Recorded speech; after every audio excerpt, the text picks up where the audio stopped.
That's the idea of leadership and Mm-hmm. rallying.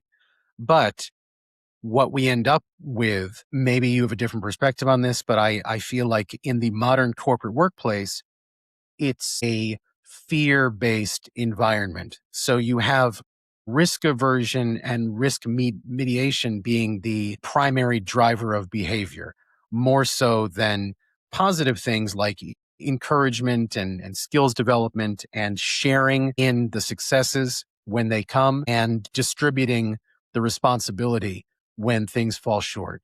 So that fear-based structure where everybody is concerned about, am I going to be the next person who's going to be laid off? Is this going to come back to me? Am I going to have to hear about this in the Monday meeting? Leads to a situation where you don't have good leadership.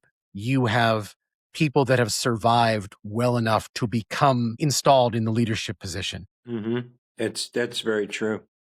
So to put a short on that, not many. Yeah, You haven't seen that many great leaders. Is that true?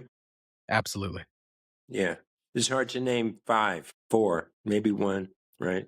So I thought, what is the missing piece? What is it? What is it that go beyond? Did you do it, get it done, or you're going to get punished? And get it done, you get a reward. And just that, what goes beyond that ancient carrot and stick management philosophy? And when I realized that, my life's work is the one that goes beyond it, and that's psychedelics or consciousness. I put them in the same class because psychedelics gives us access to higher consciousness.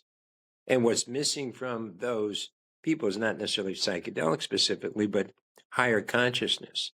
That you can't beat people into caring, that you can't punish people into being motivated. You know, that all these tools are counterproductive. And the only tool that really works is consciousness, to being aware of the other person, to listen to them, to, when they fail, not to be angry, just say, I understand. It's just not, you can't deliver on what I'm asking you to, and that's okay. And let's move on and not make them wrong or less than or whatever. But it's consciousness, wouldn't you say, that separates a great leader? I would say there's a few. I've had a few, and we're still friends today with those guys.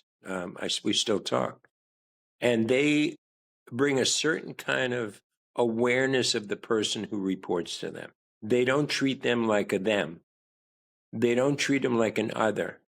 Either they develop a team spirit, we're all in this together, or just a collegial atmosphere with them, that they're going to support them. They take an interest in what the person's doing. They take an interest in their ultimate goals. Where do you want to be 5 years from now? They do those exercises that people learn in management classes. They're doing them. They're not cosmic. They're not enlightened. Just simple questions.